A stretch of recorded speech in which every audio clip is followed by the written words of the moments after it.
Alright guys, welcome back to F1 News. It's impossible to go more than a few days right now without a major bombshell in the Christian Horner situation, but this is a big one, not just reflecting badly on Christian Horner individually, but mainly on the governing body of the sport. It wasn't long ago that FIA President Mohammed Ben Sulayem said that they weren't looking into this matter because they hadn't received a complaint themselves. Now they have from Christian Horner's accuser, but apparently they also received 2 more over the last month and a half. Why didn't they do anything about this? What are they going to do now, especially with all this coming to light? Very much interested in your thoughts in the comments below. Hit the like button if you enjoy. Subscribe if you're new as always. I would greatly appreciate it. First of all, there was lots of drama again, continuing really, on the Kevin Magnussen stuff back in Jeddah. Everyone seems kind of riled up about this. So does James Vowles, understandably maybe from the Williams side. If you guys aren't familiar with what happened during that Grand Prix, where Vowles says that is not how I want to go racing, this was Kevin Magnussen holding up the field in Jeddah. So he had a 10-second penalty already. He then got another 10-second penalty for keeping a position by going off track. Yuki Tsunoda can feel understandably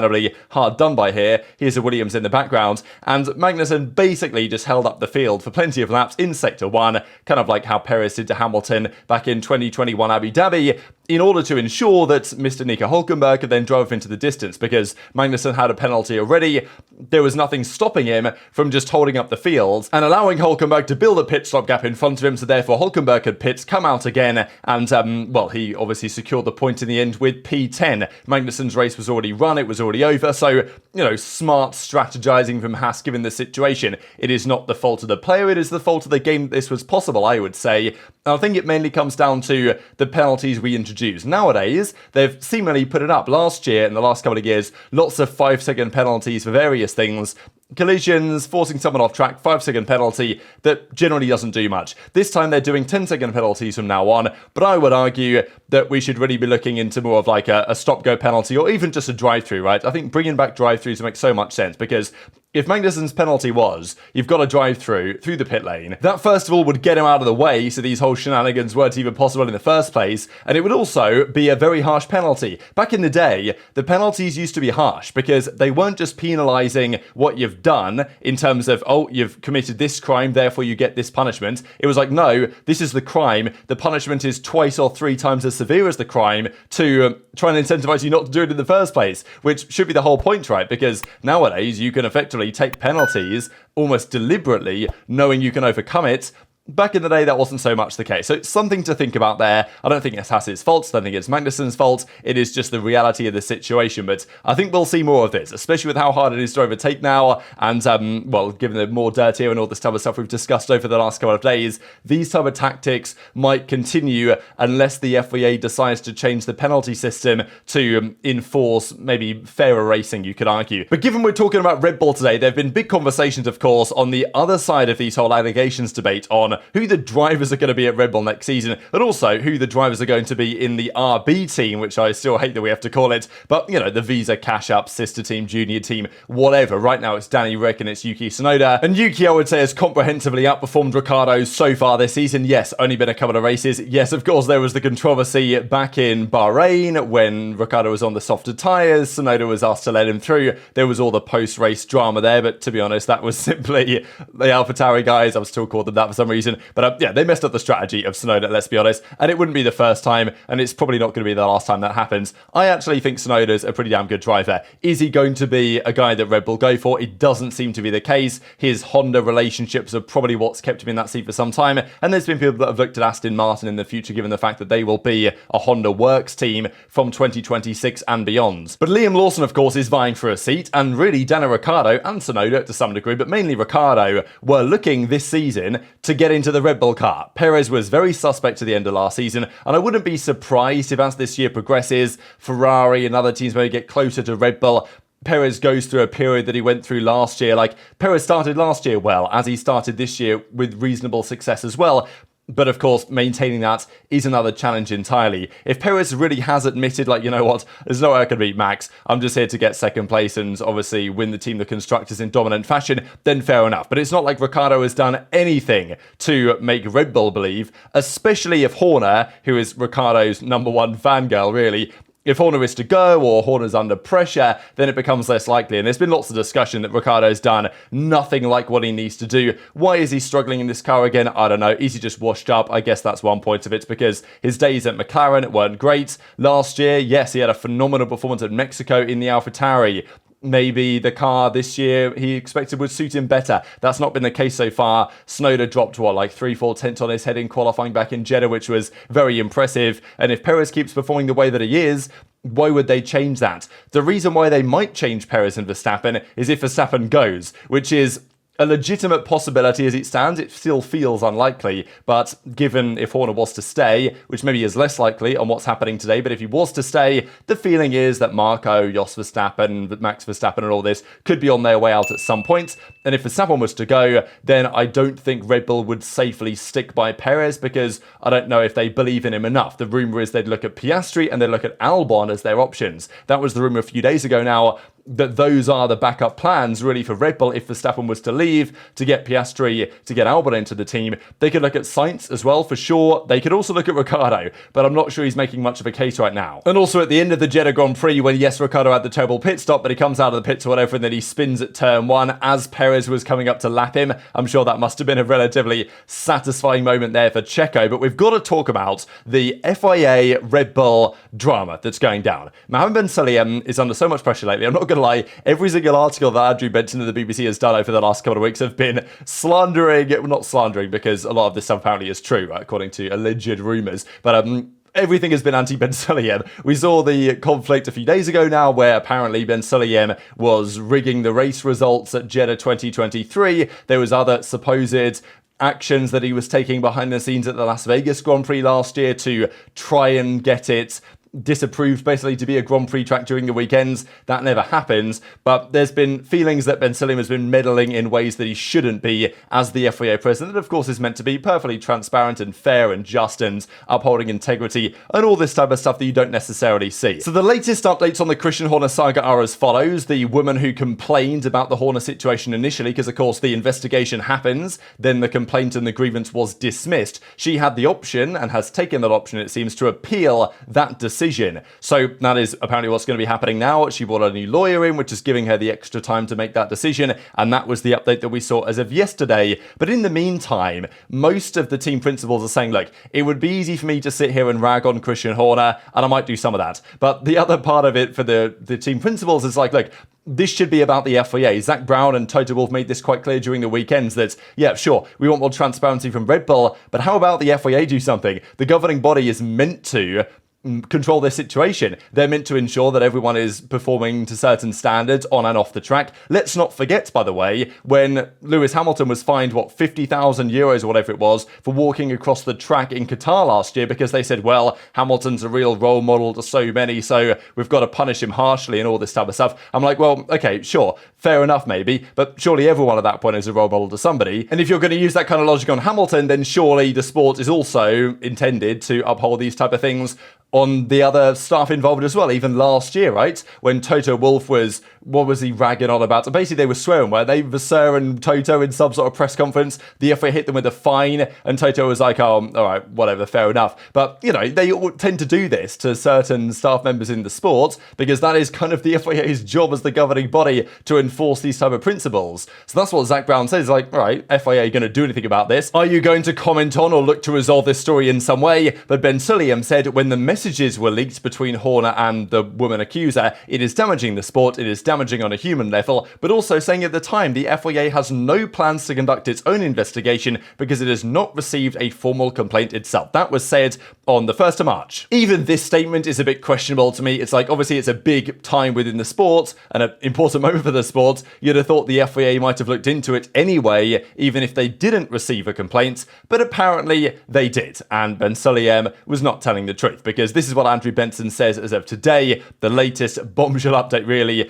that the accuser has not just appealed the investigation, but has now lodged an official complaint with the FIA about this behaviour. So this is what the article goes on to say. The woman's actions follow 2 previous whistleblower complaints registered with the FIA over the last few weeks. BBC Sport has learned that one was made to the FIA Ethics and Compliance Hotline on the 2nd of February and made direct reference to Horner's behaviour towards a female employee, asked the FIA to look into it, and expressed a fear that Red Bull could try and cover it up. So the woman in question was not the one herself to make these complaints previously, but somebody has phoned up either on her behalf or, you know what I mean, a whistleblower, as is described here by the BBC. And the BBC is saying they've learned this is true. So it's kind of as reliable as it's really going to get in the F1 media world. So they received 2 complaints from a certain whistleblower on the 2nd of February that said, look, this is happening. This, by the way, was like day one, really, of the story breaking. I think maybe the story even broke a couple of days after that because Hamilton joined Ferrari on the 1st. Then I think it was like 2 days after maybe that all of the Horner stuff started to become public. So it was around that time that it was first hitting the media, really. That's when apparently they got their first complaint. Then on the 6th of March, another complaint was made that referenced the first, potentially because on the 1st of March, Ben Sulayem said, well, we've received no complaints about this. We haven't heard anything about it, so we're not going to do anything about it. Then on the 6th of March, the whistleblower apparently phones up again and says, hey, I talked to you about this a month or so ago. You've not done anything. You've said publicly you've not heard from me. So how about you do something about this, or I'm going to inform the media. And then, bosh, that seems to be pretty much where we are today. Red Bull say they were not aware of the complaint and did not want to comment further. I am not surprised. Red Bull are not commenting on much at the moment. So it seems like now, as a result of all this stuff that's happened behind the scenes, the woman in question is now coming out and effectively publicly making this complaint known against the FIA and also appeal the dismissal of her complaint by Red Bull. So, Matt, if you thought this was coming to an end anytime soon, it is most certainly not. But you've got to wonder, there's so many angles to this. One of the angles, I guess, is if this is true and the FIA did see these complaints previously and haven't done anything about it, and therefore Ben Sulayem was effectively, publicly telling an untruth, as it were, on this situation, then Stephanie here says, I wonder if it goes against Article 12.2.1F of the International Sporting Code. The FIA president is already under so much criticism lately after all the allegations of the last couple of weeks about him effectively fixing results. And there's way more to it than that. He's in very much hot water with Formula 1 as well, because last year he made comments. Basically, I think the Saudis, or there was rumours that the Saudis were going to buy Formula 1 for $20 billion or something. And the president said, well, that figure's a bit overinflated and all this. And Formula 1 are saying, hang on a second, you can't be the one to say what our sport is worth. By saying that comment, you've publicly damaged the value of our sport. We aren't so happy about that. Obviously, not long ago either, there was the President Ben Sulayem versus the Wolves thing, right? When they launched that complaint into Toto and Susie Wolff, despite not having received an official complaint about it. Let's not forget this, right? That late last year, when that complaint was looking into potential conflict of interest or sharing of information compliance violations between Toto and Susie Wolff. Of course, Susie Wolff works for Formula 1, Toto Wolff works for Mercedes. The FIA launched an investigation into that, although every team came out and said, we didn't ask you to do that. So what's going on here, right? Some things they investigate without being asked to, and then sometimes they get asked to investigate something by whistleblowers or whatever, and they not only don't, but also they say that they haven't been asked to. So that situation as it is, leave it to one side. The other point really, I think, is on the relationship between Ben Sulayem and Horner. It's strange that Ben Sulayem has been so friendly, I think, with Horner over the last few years. And we'll see another example of that in a second. You guys remember this Season 5 Drive to Survive snippet over the whole cost cap stuff, where he said to Horner, they all want your blood. You don't have friends. I'm your only friends. And Horner's like, I don't need friends. I mean, come on. I don't need you to be my friend in this instance. And then this was on, the 5th of March, actually, yeah, if you guys remember this story as well, when Max Verstappen was asked by many, potentially within his own team, who knows, to give comment on the Horner situation and effectively give him unqualified backing. Ben Sulayem apparently approached Max and said that he should publicly back his boss.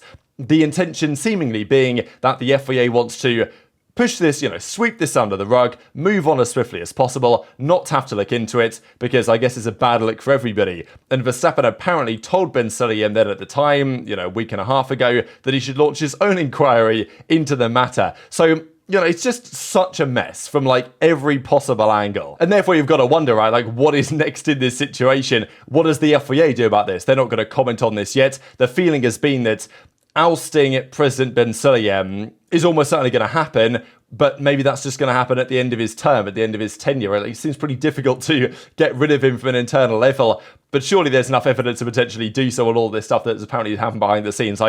If he has been effectively manipulating things to try and keep Horner in power, and not investigate as the FIA's job is to do, then what does that say about the quality of that organisation, right? So it is a complete mess, and of course there will be further implications on what happens at Red Bull, because, you know, is this step that the woman in question has taken, the accuser has taken, to go public with a complaint against the FIA, go public with countering the result of the investigation? Obviously, in theory, that reduces the likelihood of Horner to stay, but if you're still going to support him, and he's supported him through everything so far, I guess we'll see. This, by the way, was the power struggle graphic that we looked at yesterday, and here's Sergio Perez on the sidelines, a bit of a confused driver, because all this hell is breaking loose right now, and some people are getting caught in the crossfire. Just before we close out the video, I wanted to mention this, actually, that Eddie Jordan had to say on Alpine, because look, Alpine have been a shambles, and yes, there have been some other embarrassments around the grid lately. Even Mercedes is a good example this year, to be fair, so far. But he says on Alpine, it's an absolute embarrassment. Alpine have been disgraceful in not providing for their drivers and team. To give them that car for the World Championship is unacceptable. I wouldn't put up with it. It is shocking, he says, and I wouldn't be surprised if, you know, Gasly and Ocon are looking for other options in the very near future if they possibly could. But as he also says, I think it's wide open for a sale, and this has been the discussion about Andretti and other teams as to whether, if there's any team that potentially could get sold and be out of there, because let's be honest, for all the discussion on Gene Haas not wanting to give the investment into the Haas outfit and believing they could do better with what they have been in qualifying trim the 7th fastest car so far this year. Faster than the Williams, faster than the Kick Sauber, and faster than the LB, the slowest car so far, with a 2% delta compared to Red Bull Racing, which is, you know, just shambolic, obviously, doesn't need to be said. So, you know, fair play, right? Obviously, the talk was, well, Haas, they're not even going to try. And look, Haas are going to be perennially Haas. They're never going to be competing for the championship or anything. And if they could disappear from the sport, I wouldn't complain. But are they the team that I'd most want to get sold to another outfit? Probably not. Alpine would be a good option, right? And who knows, if the Renault ownership decides it ain't working, we're not really willing to put more investment in, it's going backwards every single year, it seems at this point. It's the 100 race plan or whatever it was to win events and championships. Seems to be a race to the back of the grid, which is now where they find themselves. So Andretti got to be licking their lips at the opportunity of something like this happening in the near future. And of course, there's other ownership groups as well. But as I've said before, there's not even a midfield anymore. Like, look at these numbers here. Mercedes, McLaren, Aston, Ferrari obviously the closest to Red Bull. But apart from that, you kind of have Red Bull on its own. You then pretty much have like 4 teams at the front of the midfield. Then you just have like the back markers pretty much, and teams that are just scrapping for the final point. But very much intrigued to your thoughts on all this stuff in the comment section below. Just wanted to mention this for those that are in the UK, and I guess you can figure out the time zones elsewhere as well on this one. But yeah, the Aussie Grand Prix this year is rather early in the day. It's a 4 a.m. start in the UK, which is going to be pretty tough, I'm not going to lie. The coverage on Sky Sports begins at 3 a.m. Ted's notebook is on by 7 by the time I might be awake. I'll probably just manage to wake up for it, but yeah, it's going to be an interesting one. Very much intrigued to your thoughts and all this stuff in the comments below. Hit the like button if you enjoyed. Subscribe if you're new. Take care, and I'll see you next time.